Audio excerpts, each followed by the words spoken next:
folks, is a Warner Brothers television production.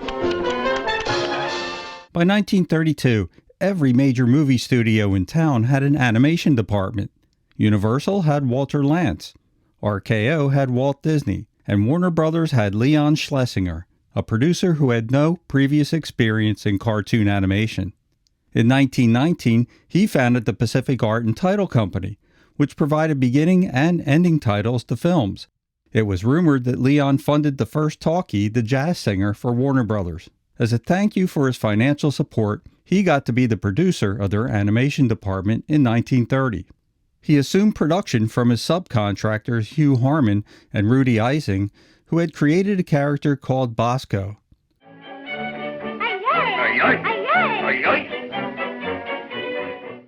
Before long, Harman and Ising left Warner's for MGM, and Leon formed two cartoon series, Looney Tunes, which were mostly black and white, and Merry Melodies in Technicolor.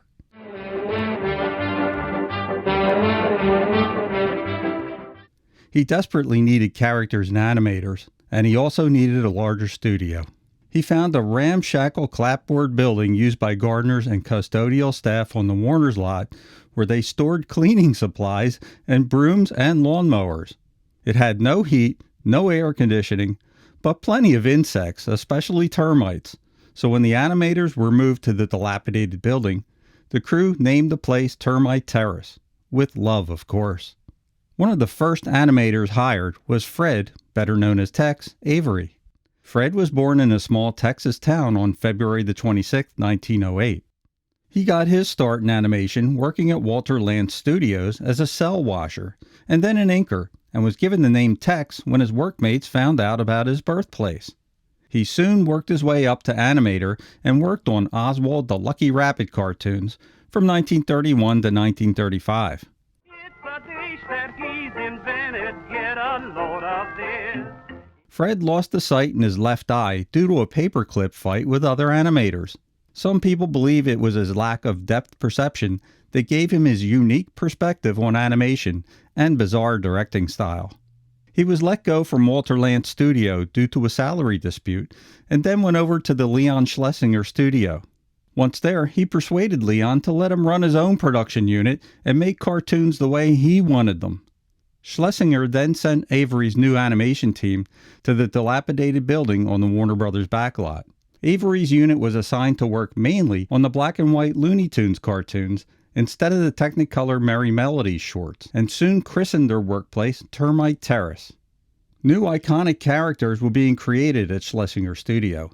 The first was Porky Pig, a stuttering pig which many said was a takeoff on Schlesinger himself.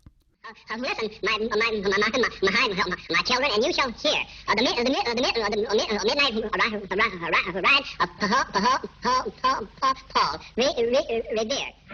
Bugs Bunny, a wisecracking rabbit, soon followed. Why did I do it?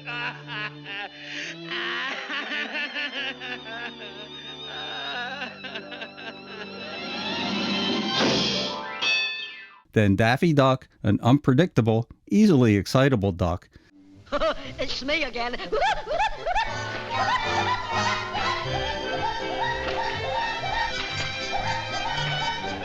And of course, Elmer Fudd, a well-meaning hunter who never seems to get what he's after. A wabbit hole. Wabbits love cowards. These characters were all in direct contrast to what was going on at rival Disney Studio, who was focused on animating fairy tales. The short films were being noticed by movie audiences, much to Schlesinger's delight, but then one day, Tex and Schlesinger had a falling out over the editing of the ending of the film, The Heckling Hare. Tex had wanted Bugs Bunny and a hunting dog falling off a cliff 3 times, but Leon thought the ending dragged out too long and wasn't really funny.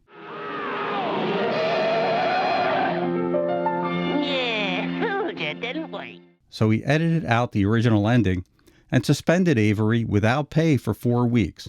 That was it for Tex at Schlesinger. He left for MGM Studios in 1941. In 1944, Warner Brothers bought out Leon Schlesinger Productions, including all characters, for an undisclosed sum. Another member of Tex's crew at Termite Terrace was Charles M. Jones, better known as Chuck Jones.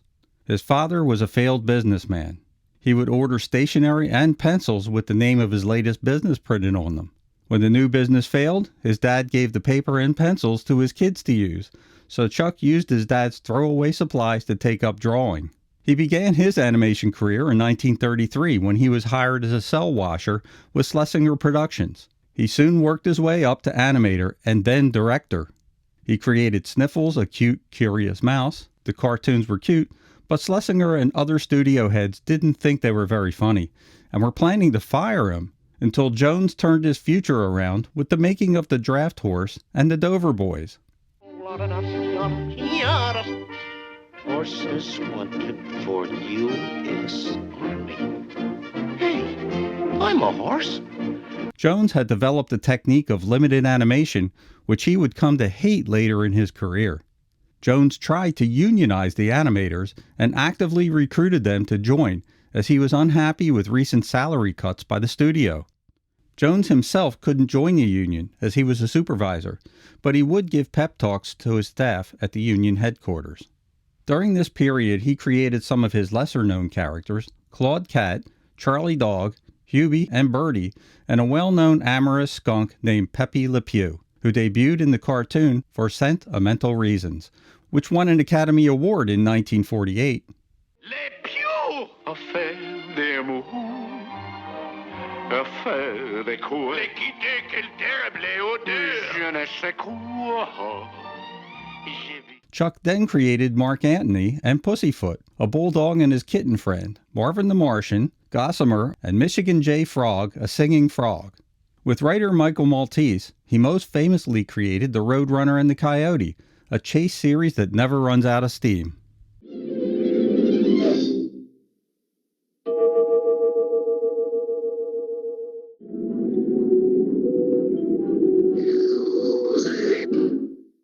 Another member of the Termite Terrace was Bob Clampett, born on May 8, 1913 in San Diego, California.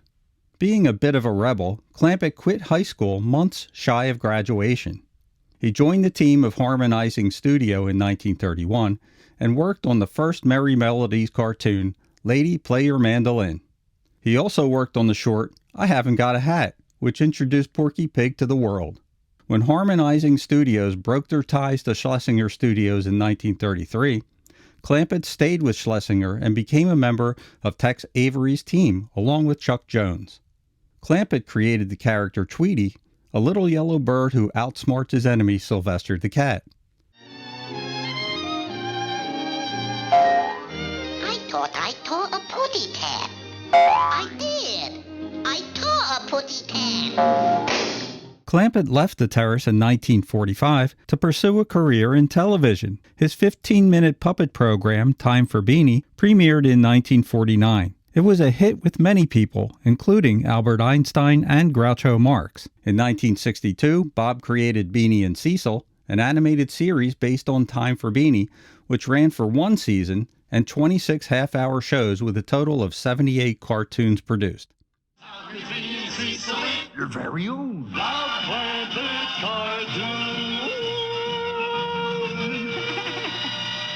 The show was then repeated on Saturday and Sunday mornings for 5 years, gaining many new fans along the way. Clampett, while doing college lectures later in life, made some false claims about characters that he claimed to create, including Bugs Bunny and Daffy Duck, which angered Chuck Jones. Jones made accusations about Clampett, saying that he would go around the studio at night and look at other directors' storyboards to see what ideas he could steal for his own cartoons. Whatever the case, Clampett's contribution to the golden age of cartoons is considerable and undeniable. The last of the great creators working at the Terrace was Isidor Fritz Freeling, born on August 21, 1905. He started at Schlesinger in 1931 as an animator and was soon promoted to director. He created Sylvester the cat, who has a slight lisp, Yosemite Sam, a short, ill-tempered cowboy, and Speedy Gonzales, the fastest mouse in all of Mexico. He also introduced or assisted in the development of Bugs Bunny, Porky Pig, Tweety, Sylvester, and Yosemite Sam. Fritz got his start with Walt Disney in January of 1927 and worked alongside fellow animators Hugh Harman and Ubi Iwerks. Fritz said in an interview that Walt became abusive and harassed him, so Fritz, Harman, and Ising went off to create their own studio. They produced a pilot film with a new Mickey Mouse-like character named Bosco. In the meantime, Fritz moved back to New York to work on Crazy Cat cartoons to pay the bills, just in case Bosco didn't generate any interest. Leon Schlesinger finally agreed to buy Bosco, and Freeling's friends Harman and Ising asked him to move back to California to work on the series.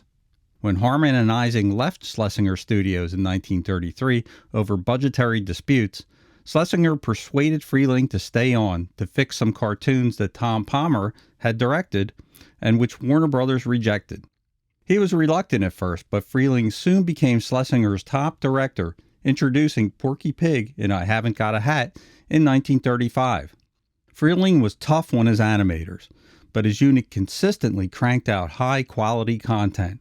Fritz also directed the largest number of cartoons on the infamous Censored 11 list, which were cartoons that were withheld from syndication in 1968 due to their extreme stereotypes and were deemed too offensive for modern viewers. Fritz was the senior director at Termite Terrace and directed more cartoons than anyone else at the studio. He directed an astounding total of 266 cartoons while he was at Warner's. He's also the most honored of the Warner's directors, receiving 5 Academy Awards and 3 Emmy Awards. He also won 4 Oscars for the films Tweety Pie in 1947. I thought I saw a putty cat.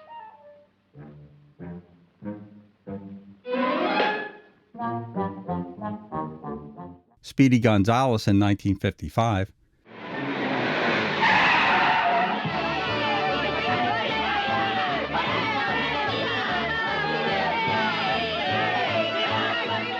Birds Anonymous in 1957. I wouldn't do that if I were you. If I were you, I'd put him aback. It can only lead to self-destruction. And Nightly Night Bugs in 1958. Unless you bring back the singing sword, you will be put to the rack, burned at the stake, and beheaded. He directed Showbiz Bugs in 1958, and many say that this cartoon was the template for the Bugs Bunny show, which he co-produced in 1960.